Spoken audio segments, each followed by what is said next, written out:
Әдебиет ардыңысы, ол тәуекелді, көзсіз ерлікті қажет етеді. Әу бастан ақ қазақтың ақын қыздарының тағдыры жеңіл болмаған. Өйткені ақындық тағдыр азаматтық болмыспен бірге дамиды.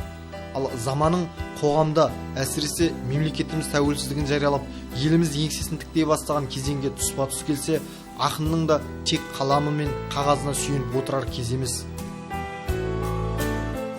Маңғыстаулық санаулы қаламгер қыз-келіншектердің алдыңғы буыны Гүлжауһар Нұрсапақызы Сейітжан 1971 жылы Қазақ мемлекеттік университетінің журналистика факультетін бітірген соң арнайы жолдамамен Маңғыстауға келіп, сол жылы өңірдегі алғашқы кәсіби тележурналист ретінде қазіргі Қазақстан Ақтау телеарнасында еңбек жолын бастайды. 1973 жылы осындағы облыстық газетке ауысып, аға ғылыми қызметкер, әдебиет және мәдениет бөлімінің меңгерушісі болады. Ақын ретінде көпке танылып, өлең жырлары республикалық басылымдарда жиі көрініп жүрген Гүлжауһардың 1978 жылы Жалын баспасынан тұңғыш атты өлеңдер жинағы жарық көрді. Сөз жүйесін таба алмай қанша дастым, қанша ойдың есігін жаңсақ аштым, қайтқан қаздай әдемі қиюласқан маржандарды төгуді аңсамас кім. Сөз жүйесі табылса тізбек, әдемі лек қайыра бір лекті іздеп, лепіреді жаныңда сан алуан ой, біреуінен біреуі жүрдек біздеп. Осындай ой жетегіндегі ақынның 1981 жылы сол Жалын баспасынан Ақерке деген атпен кезекті жыр жинағы шықты. Еліміз тәуелсіздік алған жылдары ақын азаматтық тұлғасында таныта білді. Қазақ тілінің мәселесі алға шыққан сол 1990 жылдан бастап Гүлжауһар апа Қазақ тілі қоғамы Ақтау қалалық ұйымының төрайымы, Қазақ тілі қоғамы облыстық ұйымы төрағасының орынбасары, облыстық әкімшілікте кеңсе меңгерушісі қызметтерін атқарды. Бұл салада жүріп те көркем әдебиеттен қол үзген жоқ. 1997 жылы автордың Маңғыстауым ғұмырымның арнасы деген атпен шыққан өлеңдер мен балладалар жинағы оның әдебиеттегі тағы бір табысы болды. Гүлжауһар Нұрсапақызының 1985 жылы Үміт жағалауы, 86 жылы Жолайрық, 87 жылы Гүлайым атты өлеңдері мен әңгімелері топтастырылған кітаптары шықты. Қазыналы түбекте 40 жылдай еңбек еткен жазушы журналист ретінде аймақтың әйгілі адамдары, елдегі елеулі оқиғалар туралы да қалам тартты. Маңғыстау мұнайшылары, Жаңаөзен оттары атты кітаптары соның айғағы. Ол кезінде облыстың қоғамдық өміріне белсене араласып, жас қаламгерлерге ақылшы бола білді. Халық арасына кең тараған ел мен жер, отан жайлы ондаған әндерге сөз жазды. Апамыз кейінгі жылдары денсаулығының күрт төмендеуіне қарамастан қолынан қаламын тастаған емес. Ақын үшін сірә бұдан асқан қайсарлық, Алла аманатына адалдық болар ма? Соның бір дәлелі талантты да тағдыры таңғаларлық тамаша әнші Тамара Асар мен қазақтың Корчагин атанған әйгілі мұнайшы қаламгер Рахмет Өтесінұлы жайлы жазған поэмалар деуге болады. Осыдан 10 жылдан астам бұрын, яғни Гүлжауһар ақынның 50 жылдық мерейтойы облыс көлемінде Кең сарайда салтанатты түрде аталып өтті. Оқырмандармен кездесу кешінде алыс жақын ағайындар, қалың ел апаны ағыл-тегіл тілектерімен құттықтап қуанышын бөлісті. Өнер жолындағы қанаттас, замандас ағалары да сол кеште ән мен күйден шашу шақса, Әбіш Кекілбайұлы ағалық құрметпен, қаламдастық тілеулестікпен толғана отырып, Гүлжауһардың өлеңдерінен қазақ қызының небір қасиеті мен кемел жан дүниесі көрінеді. Сабырымен, санасымен, сезімімен, төзімімен баурайды. Шын ақын өз жүрегінің ғана хатшысы. Ол өз жүрегінен шықпаған сөзді айтпайды. Өз сезімінің елегінен өткізбей лебіз білдірмейді. Өз парасатының таразысына салмай, басқаның санасын сандалтып, ақылын абыржытпайды.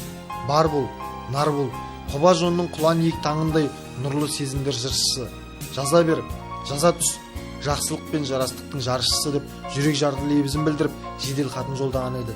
Сол кеште Гүлжауһар Сейітжан да ағынан жарылып, туған халқына ризашылығын білдірген. Енді сол күндерге шегініс жасап, кеш көріністеріне көз салсақ. Халқыма мен ризамын. Қай кезде де ризамын халқыма. Өйткені халқымсыз мен жоқпын. Егер мен еңбегімді бағаласа, сол халық бағалайды. Егер мен марапаттаса, сол халық марапаттайды. Менің кемшілігімді айтатында сол жақсылығымды көкке көтеріп мақтайтында сол халқым. Мен әрқашанда өзімнің жаңағы шығармаларымда сол халқым үшін соларға бір пайдасы тисе екен деп сол үшін жазуға тырысамын.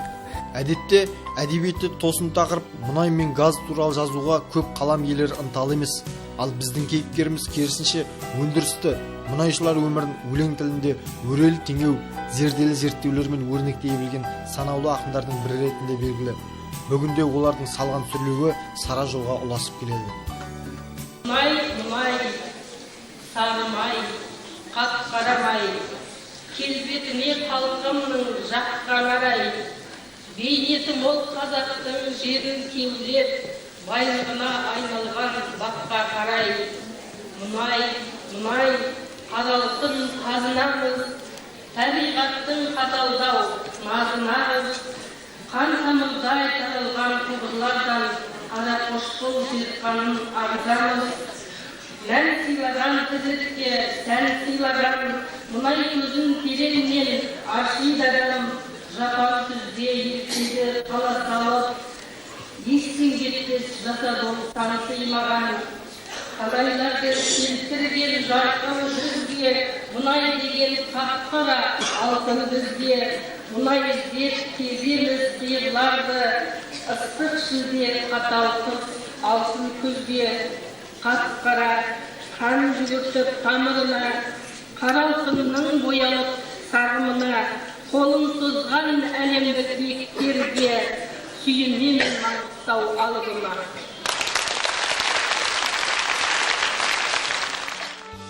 Жуырда ғана Гүлжауһар Сейітжанның «Жер ана перзенттері», «Жүректегі жазулар» деген атпен тағы да 2 бірдей кітабы қатар шықты. Онда Маңғыстау өңірінің қайталанбас көркем табиғатын, асыл азаматтарын, өршіл рухты замандастарының сынға түскен тағдырын тартымды тілмен өрнектейтін жырлар топтастырылған. Қос кітаптың тұсаукесерін ақын өз үйінде ақ дастархан басында өткізді. Қайсар қаламгер Гүлжауһар апаның қуанышын бөлісіп, кітаптарымен құттықтауға ел азаматтары, әріптестері мен ағайын туыс, дос жарандары қатысты. Олар облыс әкімінің орынбасары Жаумбай Қараев, Нұр Отан халықтық демократиялық партиясының облыстық филиалы төрағасының орынбасары Асқар Рзаханов, Маңғыстаумұнайгаз акционерлік қоғамының басшылары Ұзақбай Карабалин, Сағын Қырымқұлов, Ақтау, Жаңаөзен қалалары мен Қарақия ауданының әкімдері Сәлімгерей Бекбергенов, Жалғас Бабаханов, Берік Батаев, тағы да басқалар. Маңғыстау облысының әкімі Қырымбек Көшербаевтың құттықтау хатын оқыған орынбасары Жаумбай Амантұрлыұлы да өз тілегін жеткізді. Ол сіздің ақындығыңыз, творчестволық талантыңызды көрсетіп қана қоймай, азаматтық ерлікті жасап отырсыз. Бұл енді шын айту керек, өте кез келген адамның қолынан келмейтін, тек қана қазақтың ілгері жүрген өршіл қыздарының ғана қолынан келетін дүние. Сондықтан мынау кітаптарыңыз құтты болсын. Сондай-ақ халық жазушысы сенатор Әбіш Кекілбайұлы арнайы құттықтау хатын жолдаса, ақынның шығармашылығына арқау болған замандастары, еңбек иелері мен кейіпкерлері де қаламгер туралы жылы лебіздерін білдірді. Жаңа жинақтарыңның жұрт алдында тұсауын кесіп, көзайым боп жатқан қуанышыңа ағалық ниетпен құтты болсын айтамын. Маңғыстау топырағында ғұмыр кешкен сөз сүлейлерінің бітпес көшінде, қазыналы керуенінде сенің де есімің өзіңе лайықты орын алады. Көркем сөздің кестесін түзіп, өмірге деген өршіл сезіммен қызмет жасап жатқан қайсар қаламың мұқалмасын. Шығармашылық шапағаттың шұғыласы жаныңды нұрға, таусылмас жырға, суымас сырға бөлесін. Аман бол, абыройың аса берсін. Ықыласпен ағаң Әбіш Кекілбайұлы. Гүлжауһар ақынның жыры да, сыры да, әңгімесі де барлығы өзінің замандастарынан алған. Қарапайым адамдардың үлкен еңбек жасағандығын көре білу. Ол істеген еңбектері бүгінгі кейінгі елге үлкен ғимарат болып қалатындығын көрсете білу. Біз Гүлжауһармен қатар өсіп, бір мезгілде еңбекке араласып, бір-бірімізге кейіпкер болып жатқан адамдармыз. Өте қуаныштымыз. Әсіресе жаңаөзендіктер, түбек мұнайшылары риза деп ойлаймын. Себебі Гүлжауһар апамыздың осы шығармаларында негізінен өзі мұнай кен орын игеруге қатысқан азаматтардың еңбегі баяндалған. Сондықтан енді бүгінгі апамыздың тойына мұнайшылардың, сол алғашқы лек мұнайшылардың балалары да қатысып, ризашылық сезіммен рахметін айтып жатыр. Ақынның жаңа кітаптарының тұсаукесерінде әндер айтылып, күмбірлеген күйде тартылды. Келіні Бақтыгүл Нұрсапова оқыған ақын жырларын жиналғандар жылы қабылдап, қошеметпен қол соқты. Бүгін біздің семьямыз үшін өте қуанышты күн. Өйткені мамамыздың бүгін екі бірдей кітабы тұсауы кесіліп, үлкен ағалар, ел ағалар келіп құттықтап жатыр. Рахметімізді айтамыз. Ең қуаныштысы бұл мамамыздың ауырып сырқаттанғанына қарамастан қылғаламы қолынан түскен емес.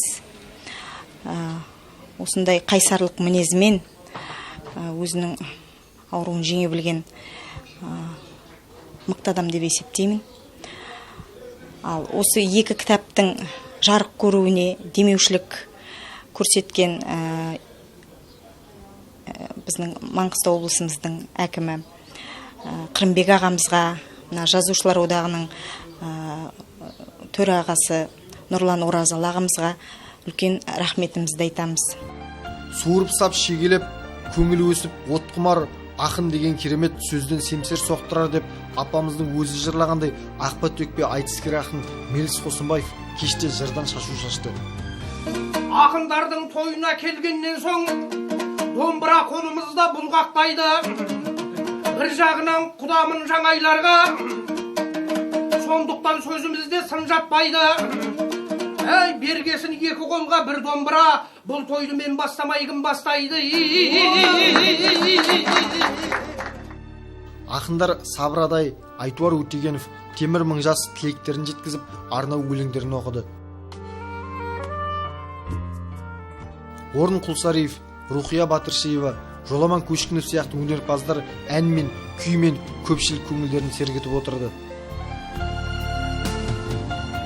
Гүлжауһар апады, жолдасы белгілі журналист, Қазақстан Республикасының мәдениет қайраткері Жоламан Бошалақ ағады бұл күнде аймағымыздағы қаламгерлер қатарында орындары бөлек, еңбектері ерек тұлғалар.